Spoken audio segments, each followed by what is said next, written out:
Hi there, and welcome to One Idea Away, not just a podcast, but a community and ongoing conversation meant to inspire and empower individuals to live more fully, deeply, and consciously. Let's jump into today's episode right now. Hello there, everyone. I know that everybody is just starting to join us as we go live here in the July livecast for the One Idea Away community. We're going to be getting going in just a few moments, but as you guys do join us, do me a favor, come online.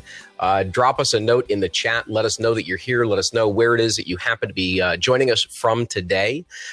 For those of you that may already be here, we are on the Crowdcast platform, so I hope that you guys are going to be joining us right on here. We've got Rena and Susie from Southern Cal and then Bridgewater. Fantastic. So as you guys are coming on, do me a favor, just let me know where it is that you're dialing and connecting to us from today. Thank you so much for those of you that are joining us right here inside of the main platform. For those of you that are out there in Facebook land, welcome aboard as well. We look forward to chatting with you and having you part of this conversation today. For those of you that are joining us live inside of the Crowdcast platform, we'll have that chance to interact with you guys throughout the course of our conversation today. So do me a favor, not only let me know right now where it is that you're connecting from, but as we get into the conversation, you can throw your own questions in there. You can let us know what's on your mind, any ahas, insights.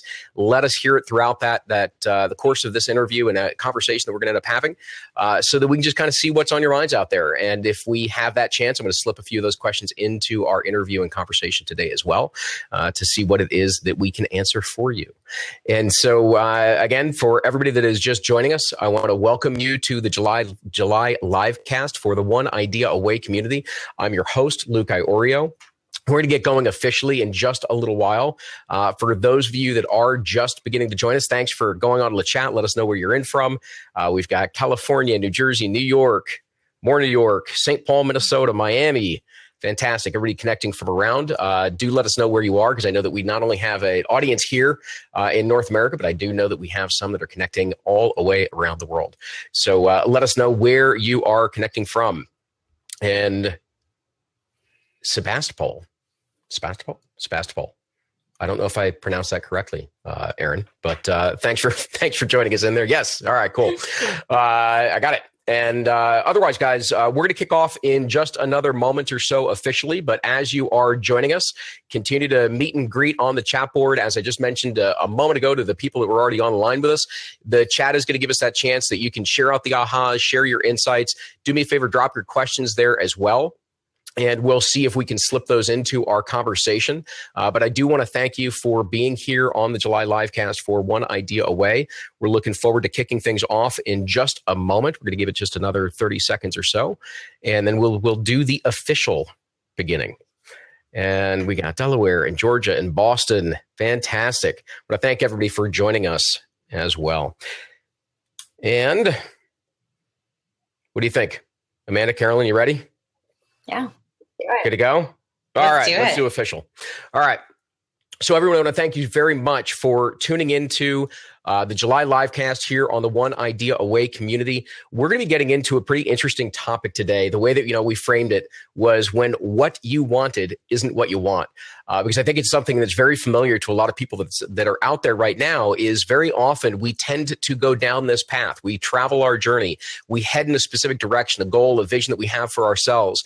And we're making great progress and we're achieving certain things and we're feeling great about what's coming. And then we start to get there and realize this is really not what I thought it would be.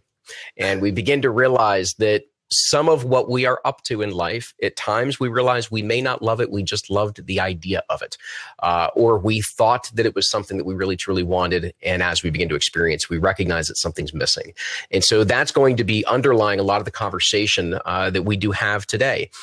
And so as we get ourselves up and running, I do want to let you know who the two wonderful people are that are already here and joining me on the call today. We have Amanda Kaufman. Amanda is an executive coach, speaker, wife, mother, productivity and performance nerd. I love that and appreciate that. And an advocate for you crushing it in your own life. Prior to formally launching her coaching practice, Amanda spent a decade as a strategist, mentor, and leader, traveling all over North America to serve her high-profile clients, all while raising a young family and pursuing several personal goals at the same time. I'm exhausted reading that. Amanda offers a range of performance coaching and consulting services, from individual coaching to workshops and keynote speeches on the subjects of personal effectiveness, leadership, and balance. We're also joined by Carolyn Barsky. She is a certified life and career coach and the owner of Compass Maven, a company that helps women in their 20s and early 30s gain their clarity and confidence they need to get unstuck and turn the lives and careers of their dreams into reality. Upon graduating college, Carolyn spent almost 6 years working in corporate sales. While she had a very successful career, she couldn't shake that nagging feeling. Tell me if this sounds familiar to everybody out there. That nagging feeling that something was missing. And when she ultimately found her calling, it was in coaching, and she knew she was meant to help women navigate their 20s and 30s. So, guys, I want to first and foremost welcome Amanda and Carolyn to our call today. So glad to have you guys here. And let me just start with this. I actually wanted to share a little bit of sort of my own background as well as part of this, that I had that interesting journey in this kind of direction as well, where when I came out of college, I thought I had that clearer idea of what it was that I wanted, started to get out there and kind of follow originally what was a slightly entrepreneurial path, started to move more in that corporate career trajectory, and really was starting to achieve some success. I was starting to move around and started to get considered for management type positions and things like that. And as I started to get down in that direction, there was a experience that I ended up having, an event that happened to occur that is not for today, that really just kind of had me open my eyes and say, you know what, this maybe is not the direction that you want to head in. Because what I realized for myself, what I was doing was, number one, I was following a path that really was not of my own making. I didn't realize that. I couldn't have told you that at the time. But looking back on it, I started to realize what was not aligned for me. And when I made the shift, I shifted into entrepreneurship. And I thought that entrepreneurship was going to satisfy my value of freedom. And at that time, that idea of freedom was to do what I want, when I want, with whom I want.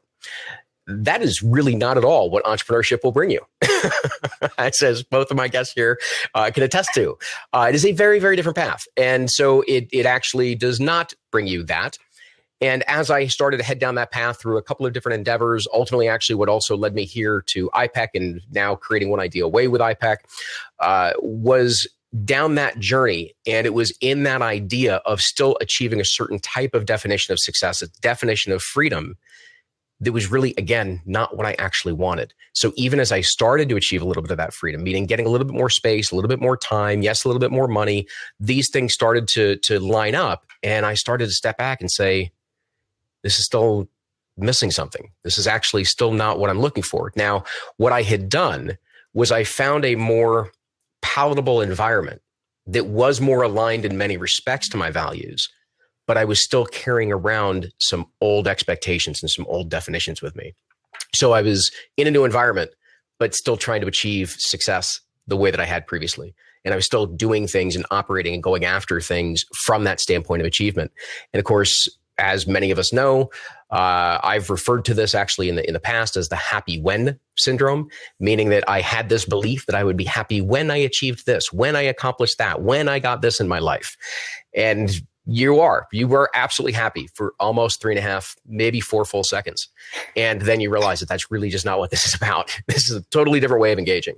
And so ultimately for me, what I began to recognize was that the type of freedom that I was looking for, what I really truly wanted, was a certain freedom within.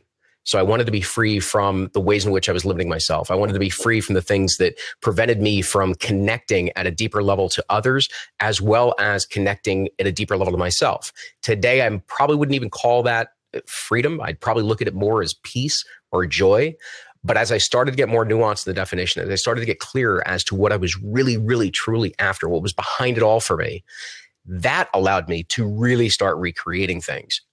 And the beauty of it was not only just being in a very unique environment that I'm in, fortunately, as part of this company, but what I realized was that the externals no longer needed to change. It had nothing to do with the environment around me. It had everything to do with the environment within me. And so it was an interesting journey. And with that, as kind of the backdrop, the just couple of things I wanted to share on it, and then be able to kick off this conversation further, is that very often, just like I saw and experienced within my own journey, I started to find that so much of what I was going after was what I started to pick up from what it was I was seeing, other people's definitions of success, things that were expectations that others had for me, even if they were of the best intentions. But I started to pick those types of things up. I used their definitions of success. I used their definitions of happiness. I followed those types of traditions because that's sort of what was expected of us. And we don't realize how much that stays with us for a long period of time. And honestly, that's the reason why we do a bunch of these shows and we do this live cast, is so that you guys hopefully have that chance to embrace this type of information, start to hear some different experiences and questions so that you can reflect on your own experience and decide, are you really where you want to be? Are you creating the life that you really truly want? And if not, as you start to peel back, as you start to look underneath all the different things that are going on and what it is that you want, maybe you'll start to discover what you really are after, what you really want to connect to in your life. And then you can figure out how to shape that. And that shaping will begin within, as we talked about. So with that in mind, I do want to begin here with Amanda and Carolyn and bring you guys in. And so maybe Amanda, if you could kick us off, tell me, let's start with the after picture. Meaning, tell me a little bit about how you would describe your life and your work today and how that represents what you really wanted. And then we're going to go back in time. Okay, so today I am the CEO, president, and janitor, and assistant, and solopreneur for Kaufman Services. And it's my own company. And I was just, it was all I could do not to laugh actually out loud and interrupt your lovely story about this idea, this notion that entrepreneurship leads to freedom. I think what entrepreneurship leads to is choices. And in fact, that is probably one of the ways that people get stuck the most, is there are just so very many choices. So, today I am in Fort Worth, Texas. I have my business there and I work with most of my clients virtually, and I host them in intensives. They come visit me.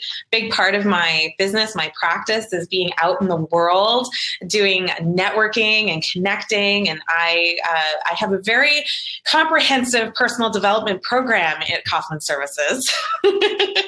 And what's really, really cool is that I get to consume that content, that knowledge. I'm a big nerd, as you said in my intro, on performance and productivity. And what's so cool is that I get to work with people to help them bring these practices and ideas into their life. In terms of where I am now, I mean, it's hard not to go back, but I'm in the best physical health I've ever been in.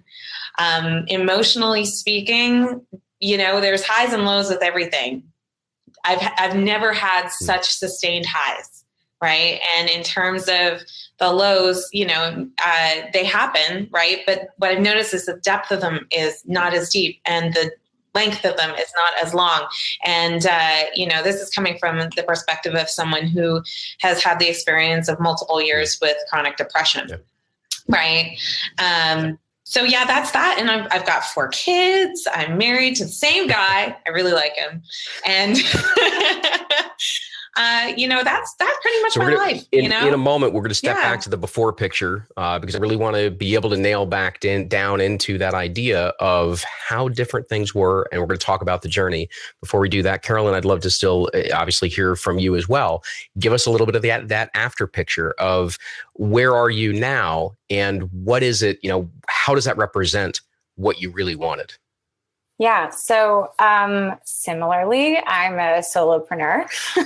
I run my coaching business out of my apartment in Cambridge, Massachusetts. I have local clients, but as Amanda was saying, I do most of my stuff virtually as well. So I have clients all over the place and do most of my meetings via phone. But I'm so I started the business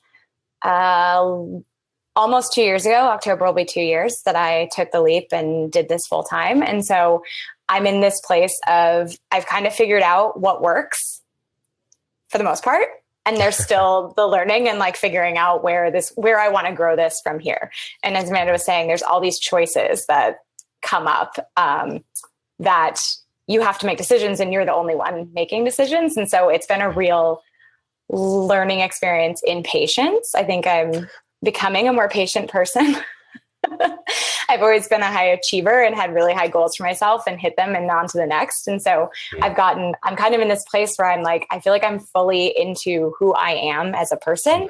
And this business is allowing me to help other women who are where I was in my early mid-20s to kind of find their way as well.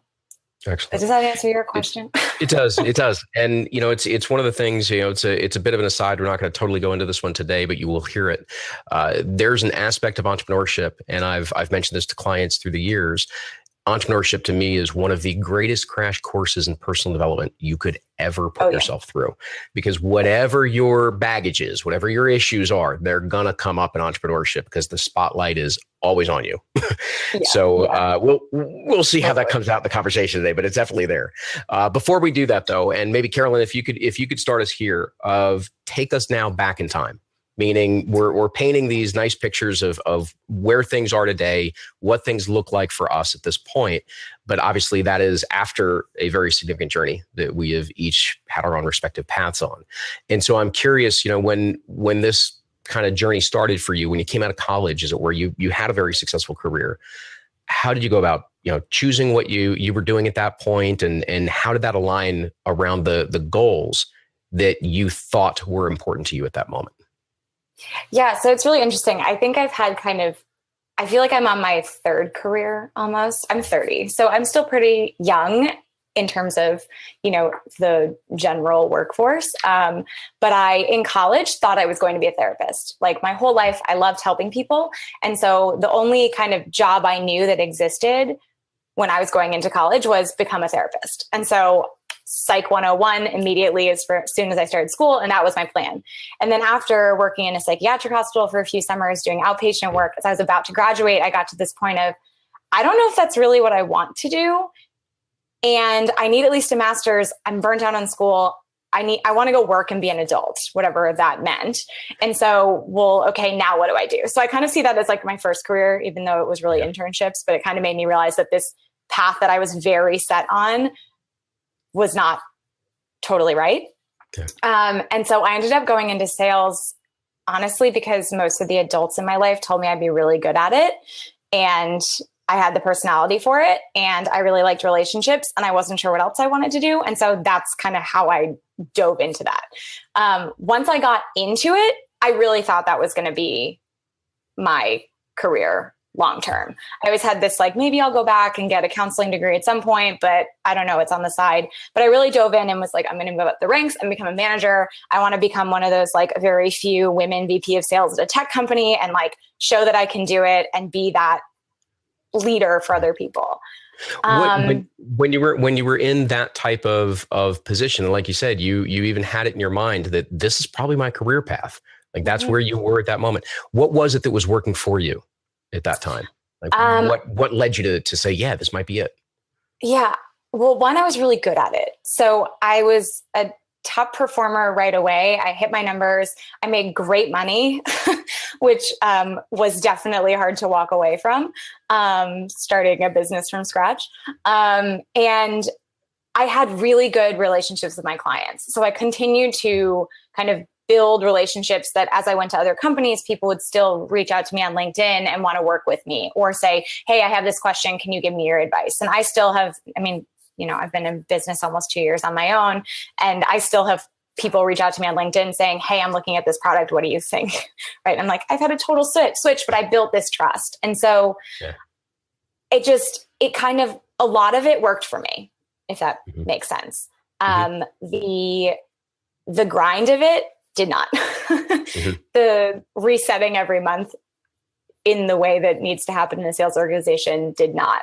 And I kept coming back to this, I'm not actually helping people in the way I want to. And that's, sorry, I'm probably getting ahead of myself, but that's when I kind of started to realize maybe this isn't the path. Okay. And that's actually where we're going to come back to that. Amanda, also then for yourself, what did the original so to speak, what did the original path look like for you? Because you also were in a position that you did very well. You did enjoy a lot of aspects. So tell us just a little bit about that side of things and what life looked like. What was what did you believe were the goals that you had set out for yourself that you thought you were going to build your life around?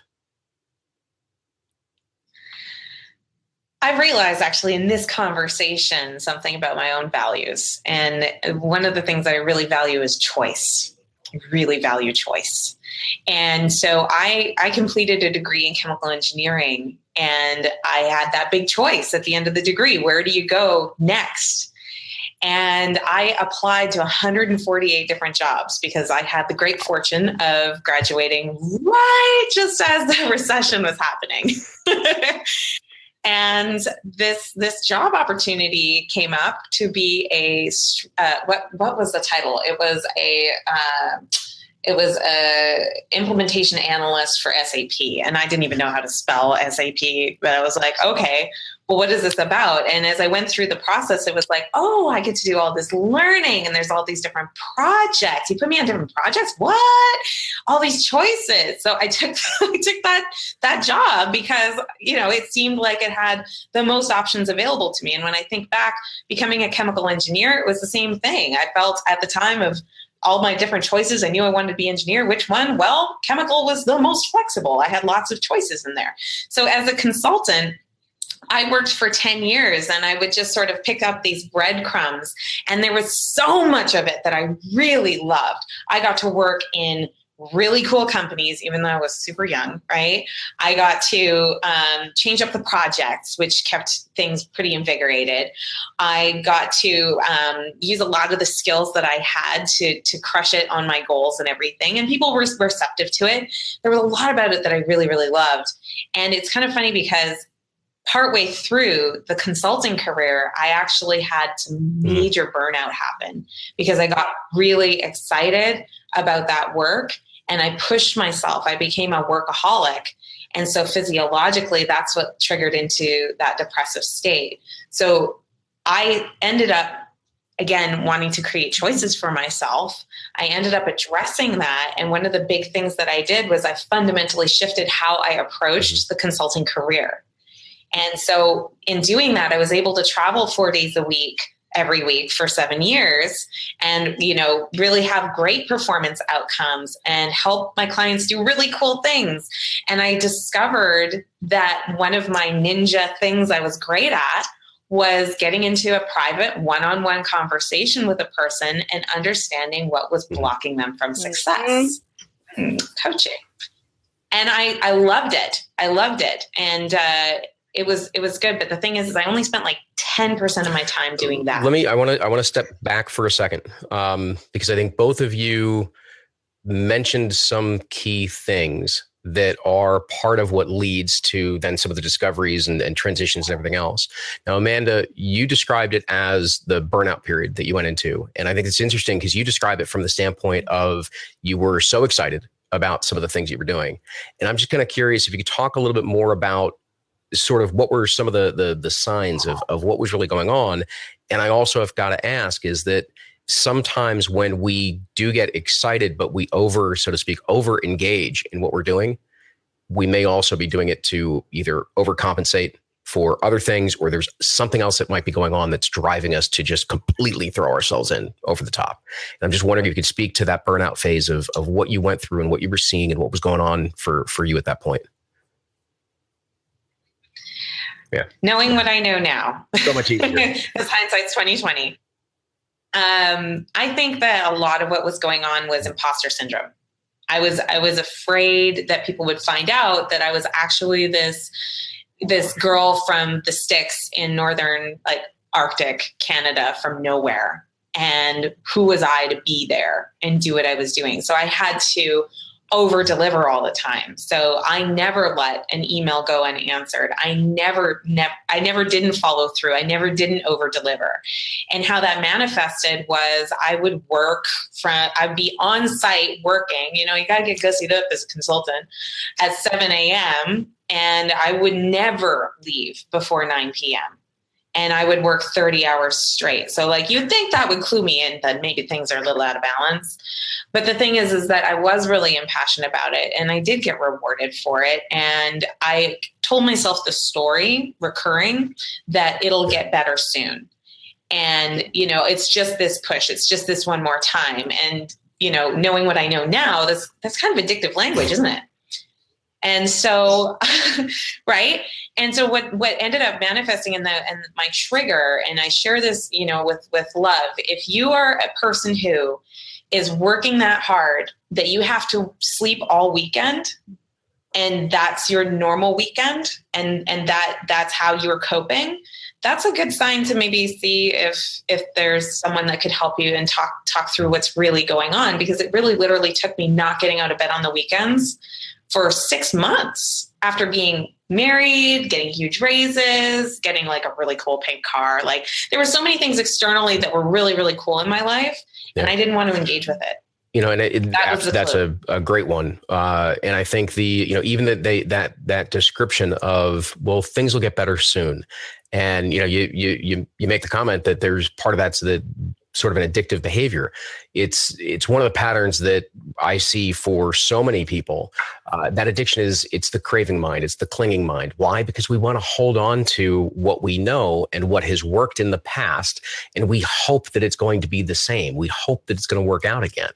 And so we have this tendency to hold on, to attach ourselves, because we don't really want to look at the alternative of it.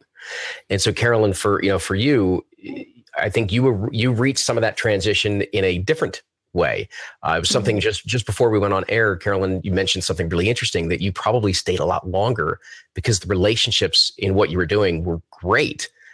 And yet there was a voice in the background. So what was going on kind of for you? Like, when you think of the period right before the transition, what is it that you needed to go through before you finally went, wait a minute, I got to do something different? Yeah, it's funny so I'm definitely a, actively recovering people pleaser. And I'm very, I don't love conflict, and I really like helping solve other people's problems. So like you were talking about, Amanda, as you were describing yourself, I was like, oh yeah, like that is why I was really good at sales, because I could listen and, reframe and get to the root of the problem. And that was part of why people actually felt like they were heard by me, right? I wasn't just trying to sell them immediately. So that piece was great. Like, I would be on the phone with clients and I would be positive, and like, I never let that come into my phone calls, because that was the best part of my day. But then when I had to sit there trying to like send emails out into the dark hole that is the internet and wait for people to get back to me, or call and leave voicemails, or like constantly cold call people, that felt really difficult. Like, there got a point where it felt like difficult to even do that in a way that like my body just didn't want to do it. I also spent a lot of time crying in the bathroom at work, having breakdowns to my parents over the phone, hating when anyone asked me what I did, because I would say, I'm in, like, I had this whole story of like, I'm in sales, but kind of thing. And again, I didn't want to not show up for my clients and for my bosses. And I had great bosses, great managers, great colleagues. It got to a point where I was like, I feel like I'm totally pretending, and I can't be inauthentic like that. Yeah. And that's kind of where the shift happened.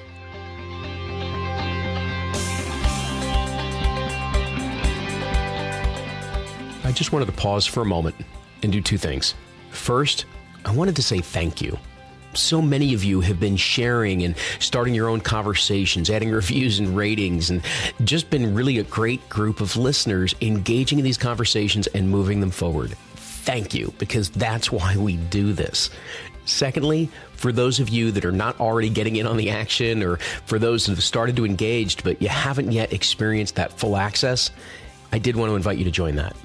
If you go over to oneideaaway.com/join, that's going to give you first access to our weekly conversations, as well as the exercises, reflections, even the online challenges that we're now rolling out. We had a member just the other day write in and tell us how a recent exercise we released helped her identify several new possibilities she didn't realize were right in front of her. It dropped her anxiety, dropped her concerns and her doubts, and she was able to create a brand new option from the ideas that were sparked. She's now completely comfortable and confident to move forward on what had been a really tough situation. That exercise, it came from inside access of the One Idea Away community, the newsletter, the private group, the ongoing interactions and practices and conversations that we share.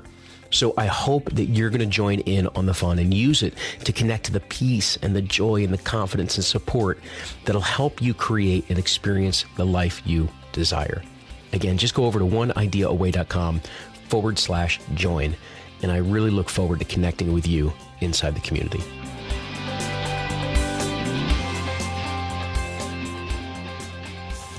So you described, this was even something that was in your bio, in your background. You even describe it as you couldn't shake that nagging feeling. Tell me a little bit more then about the feeling that started to rise in terms of, hey, pay attention over here. There's something else that we can do. What did that voice sound like? And where did it finally kick into the point where it said or revealed something to you that really gave you a different direction? I think it's interesting. I think it kept like bringing back almost visions of me while I was in college, if that makes sense, of being really happy and engaged and doing something that I loved, which was psychology. I did a lot of mentoring, that sort of thing. And it kept coming up. This like voice kept being like, but what about that? But what about helping people? Right. And the products I was always most engaged with or best at selling were the ones that I felt like were actually helping the person on the other end, right? So my first job out of college was in ad sales for a TV network. And like that to me was hard because I was like, I feel like I'm just getting people to buy stuff. Whereas if it was a product for helping your restaurant run more efficiently or, helping you build more business through, the proper data that you can then reach out to the right people, that sort of a thing, I felt like, oh, I'm helping another person in a way. So it kept coming back to this, like, are you really helping people? Are you really helping people thing? Mm-hmm. And that's where it started to become this, okay, maybe I should listen. And it took me a while before I got to the whole coaching thing. So I was grasping at straws. But, and I think there's something to be said for that in the respect of part of what we go through. And I love the fact that you described, I'm in sales, but I love the idea that there, you catch on to the excuse or the disclaimer or the add-on, as it were, that you add into there. Because I think one of the things that we go through is the idea of adventuring, of experimenting, of exploring, of trying a whole lot of different things on. That's usually not looked at as politely, as nicely as those who just pick that path and know what they want to do. And so there seems to be the feeling the pressure of, well, you need to have it figured out. You need to know what the path is. You need to go this direction. And yet experimenting, trying things on, go take a position that you're not quite sure about to see if it's going to work for you, if it's in the field or the industry or the direction that you want to be in. There's something to be said for that, because we don't know until we gain a lot of those types of experiences. So I'm curious, because there's also something else that just popped up from both of your stories. And I'm just curious what you would add on as kind of a direction or possibility for people to consider. What I recognize is that now we've got that beauty of hindsight. We get to look back on what our journey has been. And as I'm hearing you guys look back on it, what I am hearing is that in the different positions that you had, you're able to start to recognize, well, these were strengths. These were talents that I had in terms of the way that you guys were connecting, in terms of, Amanda, in terms of the performance and productivity that you had. Carolyn, you describe it in terms of that listening and the type of connection and the type of relationships that you also built. And so you look back and you can start to see there's something that's actually working there. It's just not where I would like to put my effort. I would like to use that in a different direction. And so I'm just kind of curious if, for those that are listening right now, what would be your perspective on what could they do now to start to take a look back at their life to see the breadcrumbs of what they may be really good at and what that may suggest in terms of how they want to continue to evolve? Either one. What's your perspective? What could they do? Go ahead, Amanda. So it's funny, I happen to have a clock behind me today. And I would say just take the time to do it. You know, we spend so much time in distraction and doing mode. And when we have a hot sec that we can just like have space, the first thing we do is we reach for the device and we get into apnesia, right? And numb ourselves from being with ourselves. And sometimes when things are, when you're not happy with how things are, the way we deal with our pain sometimes, often, can be to dissociate from it, right? I've struggled with my weight for years, for example, and I finally seem to be on a path that is working to get there, though. And we're talking 70 pounds working, so I'm still on my way, right? But before, the most I would ever lose at a time was maybe 20.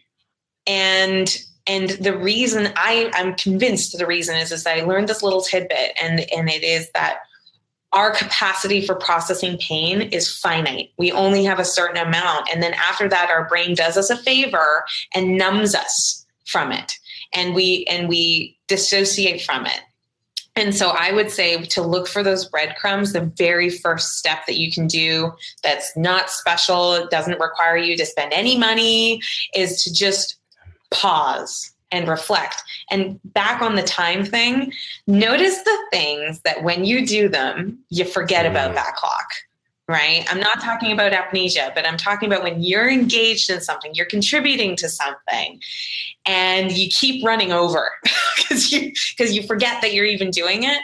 Those are your breadcrumbs. Something I want to jump in there, but Carolyn, to you, anything else to add, or in your own path of what you could give as a perspective for people to consider to try out, and gain that view? Yeah. I actually have my clients sit down and write out all of their strengths, like on a piece of paper, and write out the different jobs that they've had and what they felt really good about and what was really hard. And so I find I'm someone who, like, I usually have a lot of tabs open on my computer. I have a million tabs open in my brain at the same time. And I hold a lot of things and I think things over. And so getting it out on paper, I can actually see the different themes, right? And sometimes two seemingly very different questions actually result in very similar answers. And so I actually have them sit down and say, okay, like, write all of these out and we'll talk about them next time we meet, sort of a thing. Yeah. So a couple things I want to throw in there. First is certainly, to reiterate, taking the time to be able to pause. The inclination that we have to numb ourselves, meaning that it may not be that things are miserable. Amanda, you even described, you got to a place of burnout, but by and large, you really enjoyed what you were doing. And at the same time, we don't take the time to sit through what we're going through. Sometimes it's not the greatest of pains. Sometimes it's just a general uneasiness. Sometimes it's just I'm not really comfortable with where I am. Nothing's wrong, but it's just not fitting. It doesn't align quite the way that it used to. And in other instances, maybe it is really out of alignment. It does not feel good. But in either case, if we don't create some space for ourselves, if we don't take the long hike, or sit in a room quietly, right? What's the phrase of all of man's problems stem from his inability to sit in a room quietly on his own? And that's where all of a sudden those deeper insights and an understanding and appreciation for what's actually going on for you can really actually start to come through, because you're not cluttering it out with everything else that you're up to and everything else that you're trying to fill your mind and your time with at any given moment. Now, to the point about the strengths, something I'm hearing from both of you, and this is just to put some words to kind of a way of framing this. This is actually something out of the Happiness Studies Academy, one of the partnerships we have with Tal Ben-Shahar. He talks about this idea of having both performance strengths and passion strengths. Now, performance, things that we excel at, that stuff that we are really, really good at, and we can crank away, we're really effective, highly competent at. The passion strength, the stuff that makes you come alive. As Amanda said, it's all of a sudden the clock on the wall becomes irrelevant, because you forget about it. You get totally lost in what you're doing, and you just thoroughly engage and you thoroughly enjoy it. And it just brings that big smile to your face. The more that we can understand those types of strengths, and we can see what we're really good at excelling at, performing at, what is it that makes us come alive? And then we start to look for the intersection points, because that's all of a sudden going to start to suggest some avenues for where it is that you may ultimately go. Now, for both of you, I'm curious when you did start to make a shift. So I guess let's start with that. What was kind of that inflection point or those last couple of moments that had you say, here's where I want to go? How did you discover that path and start to pivot? Amanda, you're laughing. You're up first. I'm laughing, yes. So when I was in that consulting career that I truly did love, I was getting all these opportunities, and I'm laughing because I just finished talking about this with a friend. I felt though that my learning curve was starting to flatten. So I love being in a state of learning, and I totally agree with you. Entrepreneurship is just one of those areas that there's just so much juicy stuff. Anyway, but the point is in my consulting, I was a procurement operating model strategy consultant. And that's how I felt about it. And I still really love personal development. So what I did is I actually took an online course that was really just purely aimed at rocking it more at what you do.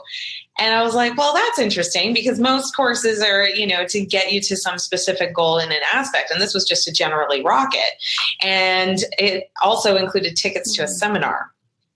Now, I think the universe works in pretty interesting ways, regardless of any spiritual beliefs or anything like that. I was comfortable in my career. I was very comfortable until I got on the last project that I was on, which happened to coincide with me going on a plane to go to the seminar where I got upgraded to first class. Never happens, right? It's always a busy flight. I got upgraded to first class. Then my car got upgraded.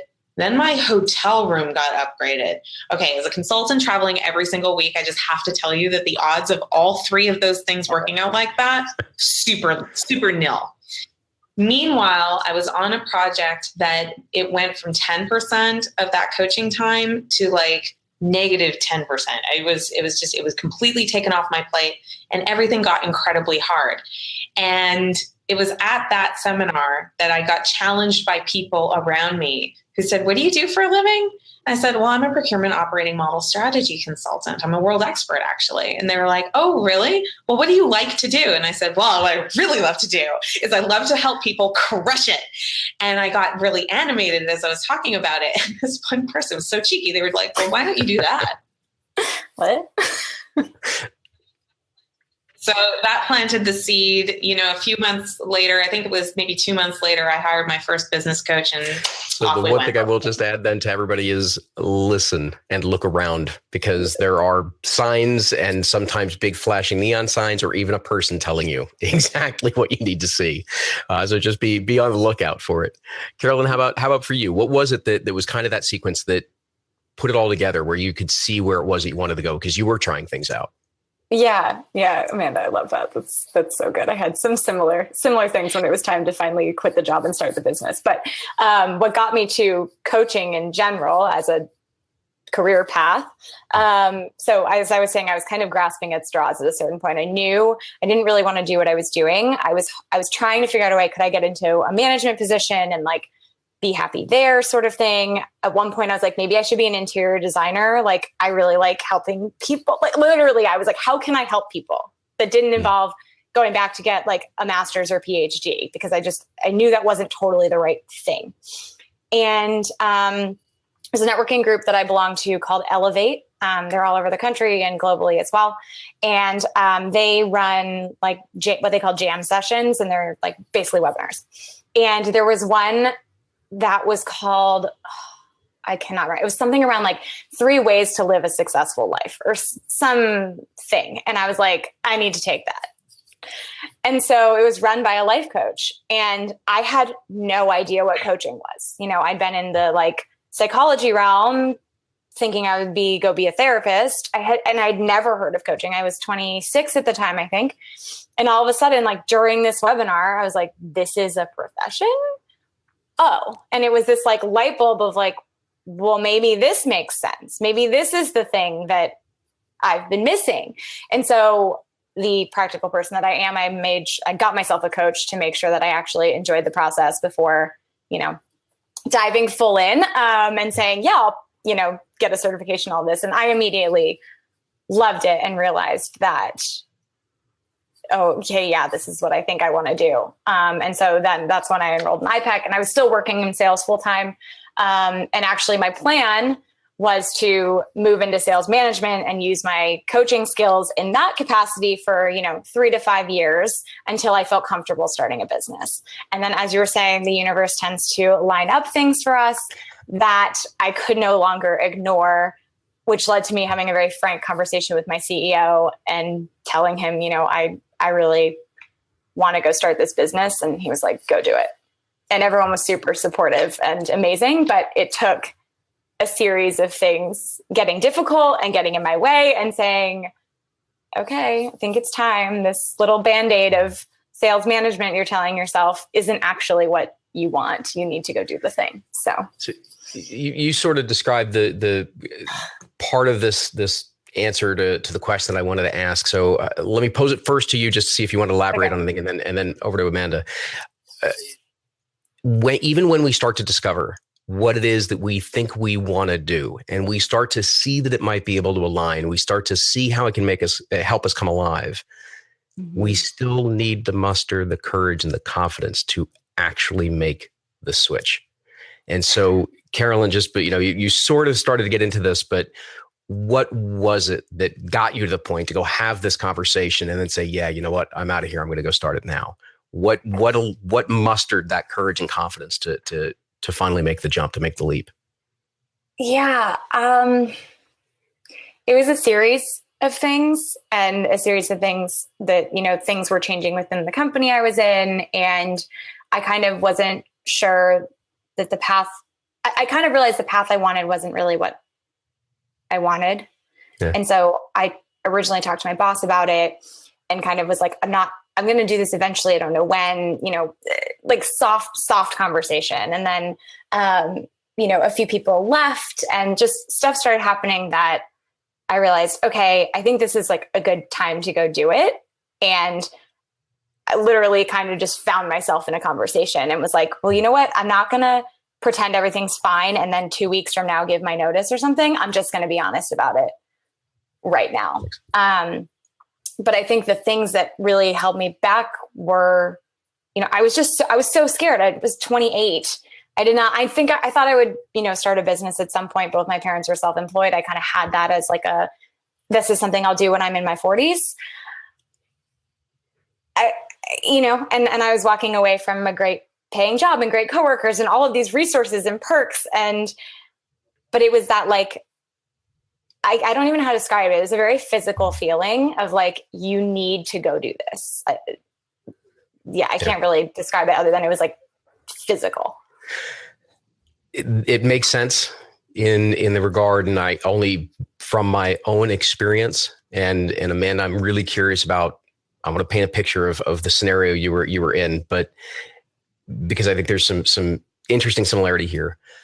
What you just described, Carolyn, it's almost like you can't not do this. Like you feel that much draw, which is a large part of what I felt when I was within the verge of getting engaged, getting ready to marry my wife.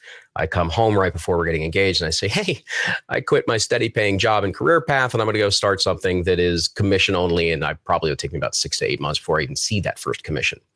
And then we get that up and running. And now we're married and we're expecting our first kid. I've got a consulting practice that's up and running that I've leveraged to, myself to get up and running. And it's finally going and everything else.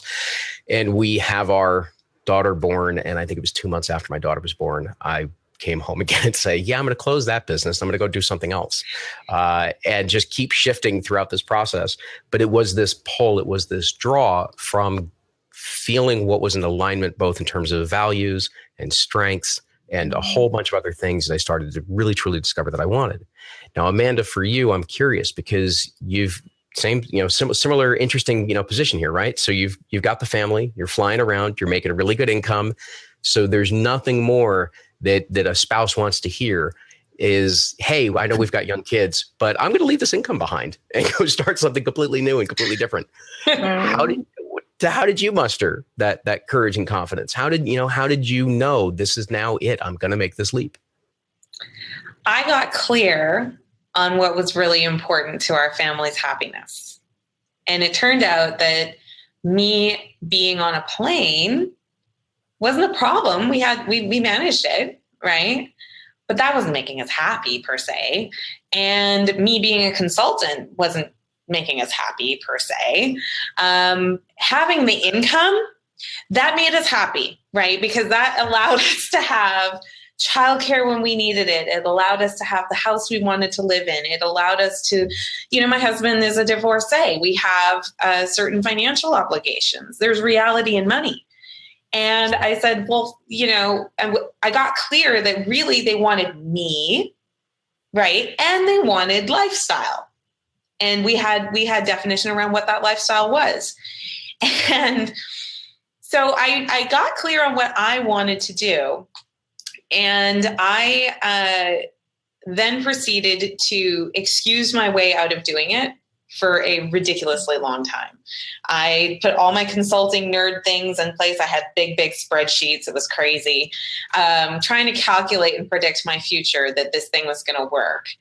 And that didn't go nearly as far as getting clear that actually I do like to have money.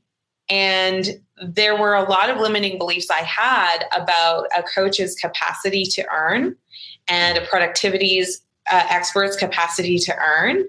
And then I woke up through coaching PS that that is not true in any way. Is that true? There are coaches that make a lot of money, way more money than I would need to be happy, right? But this whole idea that to go into business for myself, I had to be poor. And to go into business for myself, I had to sacrifice. And to go into business for myself, I had to, somehow manage to get by on 20% of what I previously was commanding as an income.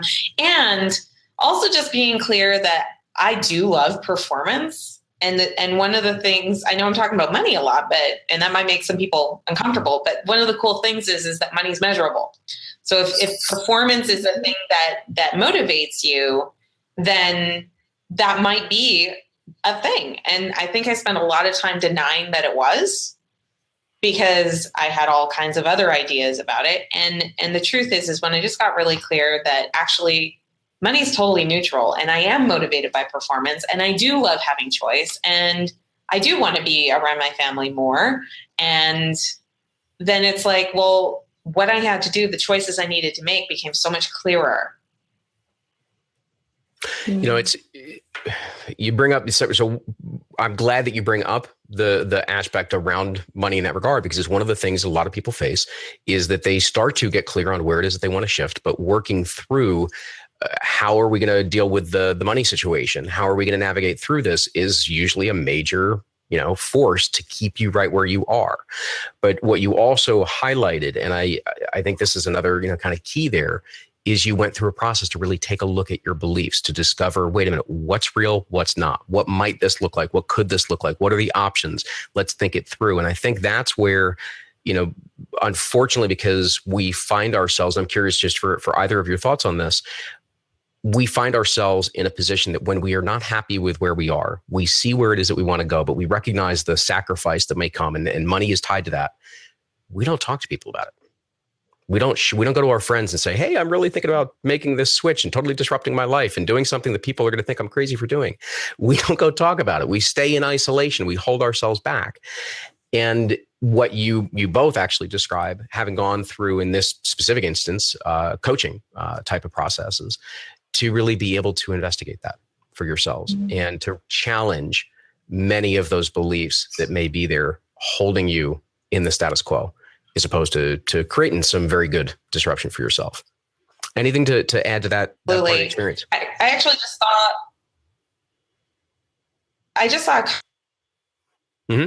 who happens to share my last name, which is just so cool. And basically there's this idea in the chat roll that women have a very different view about what they deserve and how to ask for it.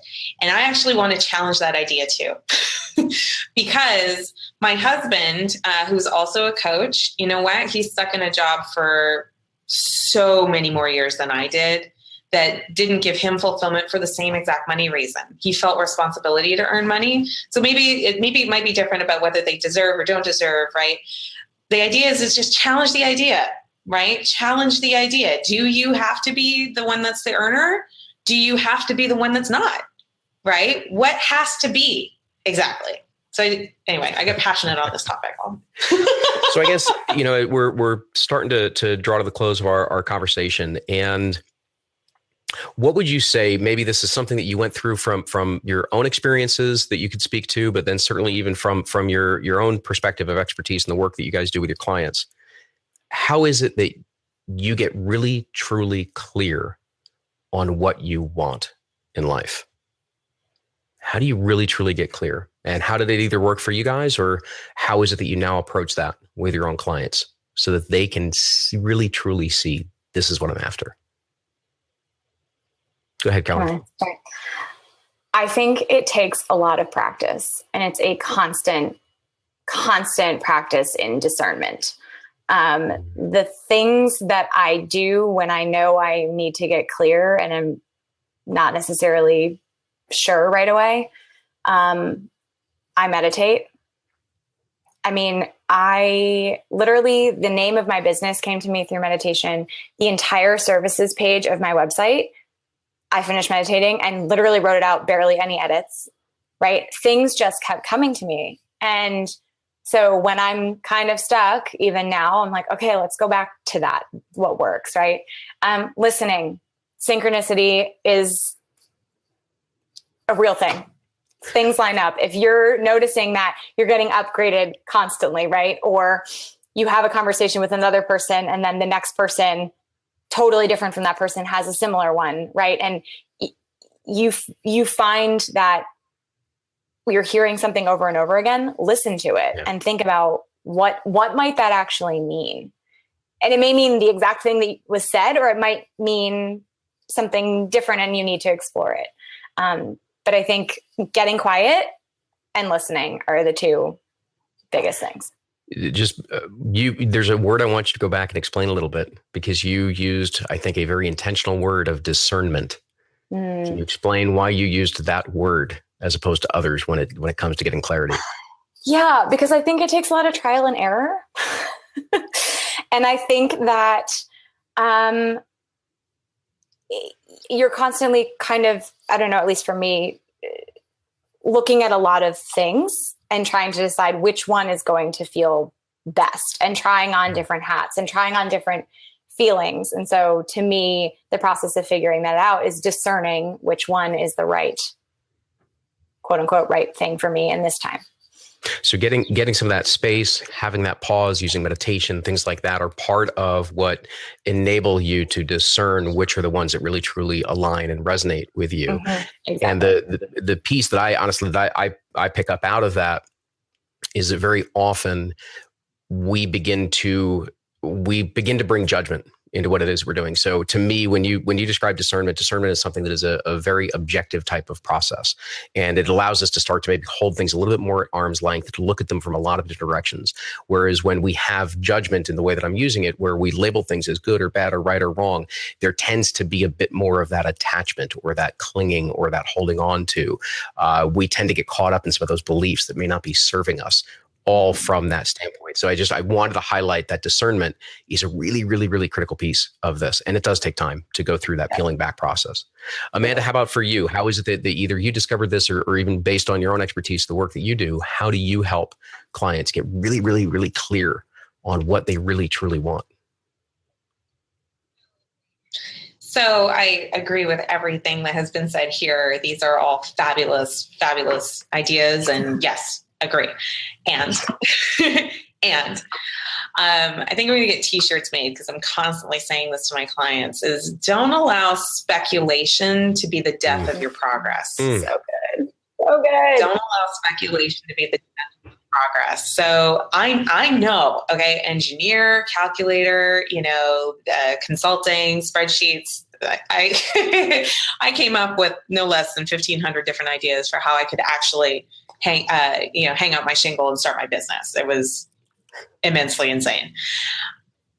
But it didn't help me hang the shingle on my business, right? And so one of the things that I really let go of, and just a quick lesson here, when I decided I wanted to coach, I am very passionate about women rising through the ranks and having equal representation in leadership. I think it is one of the ways that we're going to save the planet.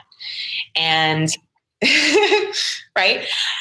And so I started out in speculation that I wanted to be a women's empowerment coach. And I received such wisdom in a coaching session. We co-created this wisdom together through some empowering questions. And the question was, well, what if you surrendered and saw who came into your field? Like who was actually coming to you? Is it women who wanted empowerment, or how possible is it that it's someone else? And as soon as I released that, my business took off. I finally was having these closing conversations, which as an entrepreneur is kind of important. I was finally able to articulate value that resonated really, really well. And now today, when you look at the demographics of my private practice, it is 80% male. That's very interesting. Right? And I'm delighted to be serving them. And we're really doing some amazing things together. And so I would say that there was speculation, sure. It's action though, and it's that willingness to have courage to step into trying things out and then reflect too. You know, you don't have to tell the future. Sometimes you can do something and then see how it resonates. And you always have the power to change your mind.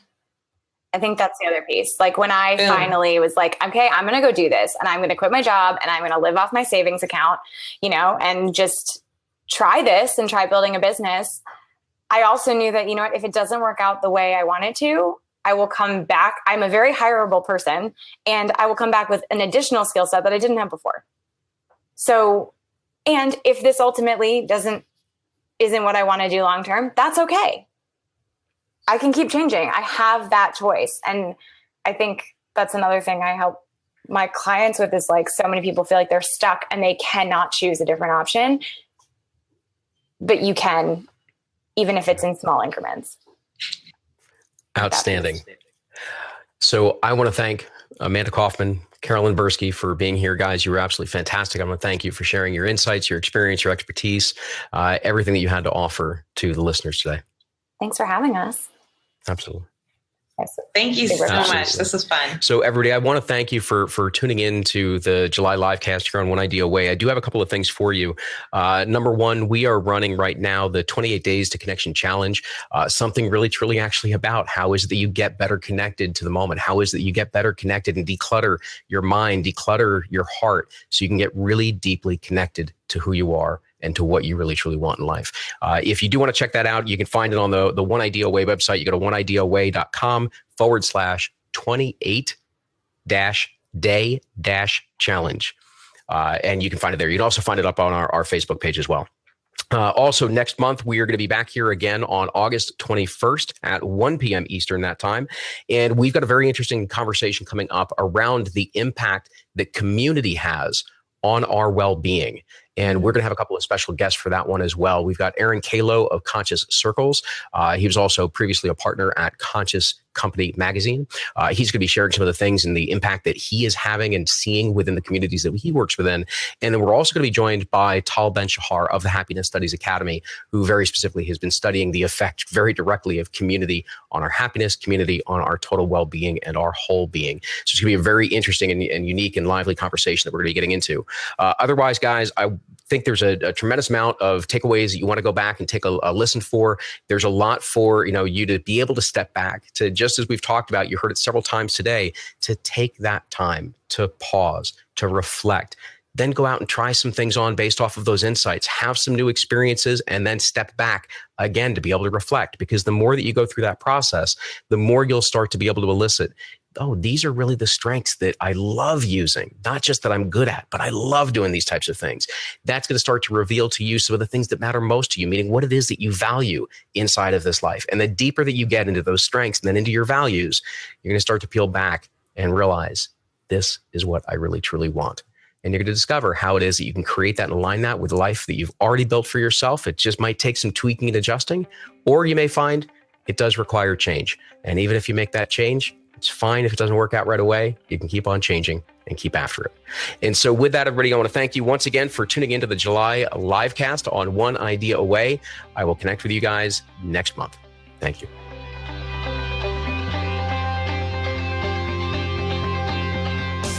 Thanks for listening to today's episode. If you really enjoyed it, do me a favor, let us know. You can keep the conversation going and send us a message on our Facebook page, which is simply One Idea Away. Go ahead and tag me in the post or even just direct messages.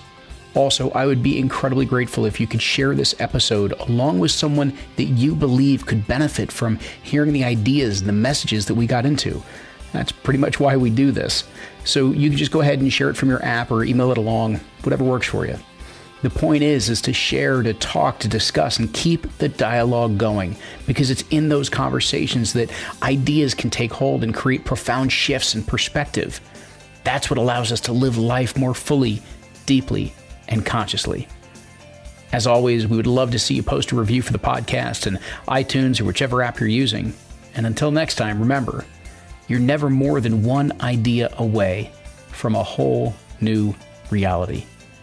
This is Luke Iorio and One Idea Away, signing off.